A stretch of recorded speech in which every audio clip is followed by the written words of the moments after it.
នៅក្នុងស្ថានភាពមួយដែលមានការលំបាកទន់ខ្សោយឬក៏ត្រូវបានគេឈ្លានពាននោះគឺប្រជាពលរដ្ឋខ្មែរយើងតែងតែជឿថានឹងមានពេលណាមួយនោះនាគនឹងផុសឡើងនៅលើទឹកដីកម្ពុជាយើងនេះហើយនឹងជួយឲ្យទឹកដីនេះប្រកបដោយភាពសម្បូរសប្បាយនិងកម្ចាត់អស់សត្រូវទាំងពួងអស្ចារ្យណាស់ពុកម៉ែបងប្អូនអើយរូបសំណាកស្ដេចនាគនៅមុខស្ពានហាលផ្លូវចូលប្រាសាទអង្គរវត្តនេះគឺថាមានរូបរាងស្រស់ស្អាតខ្លាំងមែនទែនតែម្ដងពុកម៉ែបងប្អូនហើយខ្មែរយើងជាច្រើនរូបតែងតែមានជំនឿថាឲ្យតែទៅដល់ទឹកដីខេត្តសៀមរាបហ្នឹងឲ្យតែបានឆ្លងកាត់ស្ពានហាលមុខស្ដេចនាគហ្នឹងគឺថារាល់ឧបទ្រពគ្រោះកាចចង្រៃអីហ្នឹងគឺរលាយសាបសូន្យតែម្ដងហើយគាត់នឹងកើនលៀបកើនសំណាងកើនសិរីសួស្ដីហើយបើនិយាយអំពីនិមិត្តរូបនៃនាគនេះវិញបើនិយាយចំពោះប្រជាពលរដ្ឋខ្មែរយើងនាគគឺមានអត្ថន័យខ្ពង់ខ្ពស់ណាស់ពុកម៉ែបងប្អូនព្រោះជានិច្ចកាលខ្មែរយើងតែងតែគោរពបូជាដល់សត្វនេះឯងគេយល់ថានាគគឺជានិមិត្តរូបនៃភាពត្រជាក់ត្រជុំជាស្ពានចម្លងពីឋានមនុស្សទៅឋានទេវតាហើយជានិមិត្តរូបនៃការការពារ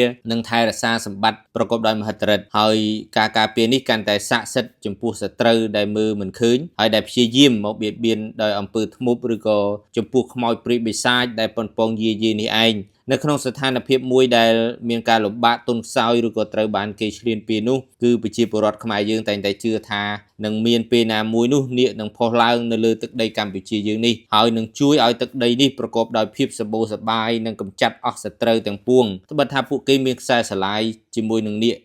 ម្ល៉េះហើយទើបសត្វនាគនេះឯងមិនចាក់ឆ្ងាយមិនចោលទឹកដីចោលកូនចៅនោះឡើយព្រោះតាមរឿងព្រេងនិទានដែលនិយាយតគ្នាមកហ្នឹងគឺថាខ្មែរយើងនឹងមានដើមកំណើតនៅលើដែនដីសវណ្ណភូមិហ្នឹងគឺប្រជាជនខ្មែរភាគច្រើនយល់ថាពួកគេមានខ្សែស្រឡាយពីព្រះនាងនាគជាបុត្រីស្ដេចព្រះជន្មនាគហើយបុរសជាមនុស្សលោកហ្នឹងម្នាក់ហ្នឹងឈ្មោះថាព្រះថោងដែលរស់នៅលើទឹកដីគោកធ្លករហូតដល់បង្កើតទៅជាប្រទេសមួយហៅថាកម្ពុជាទេសឬក៏ប្រទេសកម្ពុជាសប្តាហ៍ថ្ងៃនេះឯងប្រជាជនយើងចាត់ទុកថាខ្មែរទាំងអស់មានអំបូរពិតប្រាកដរបស់ខ្លួនគឺអំបូរនាគនេះឯងបច្ចុប្បន្នរាជធានី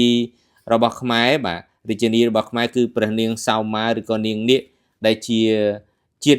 ជនជាតិអំបូរនាគនេះឯងគឺដែលលំដាប់តរៀងមកប្រជាជនខ្មែរយើងបានភ្ជាប់ជាតិសាសន៍របស់ខ្លួននឹងទៅជាពូជនាគគឺភិរុណនាគនេះឯងបាទអញ្ចឹងពុកម៉ែបងប្អូនបានទៅដល់ទឹកដីអង្គរអច្ឆរិយៈរបស់យើងហើយណាកុំភ្លេចទៅថតរូបទុកជាអនុស្សាវរីយ៍ហើយបានធ្វើដំណើរឆ្លងកាត់ស្ពានហាលនេះហើយដោយអបិយជំនឿតពីបរមបុរាណមកគឺថាបងប្អូនដែលបានទៅដល់ទីកន្លែងទឹកដីអច្ឆរិយៈនេះហើយតែងតែមានភាពរីករាយភាពស្រស់ស្រាយហើយកុំចាយអស់នៅទុកកង្វល់ទាំងពួងបាទអញ្ចឹងសូមទៅកំសាន្ត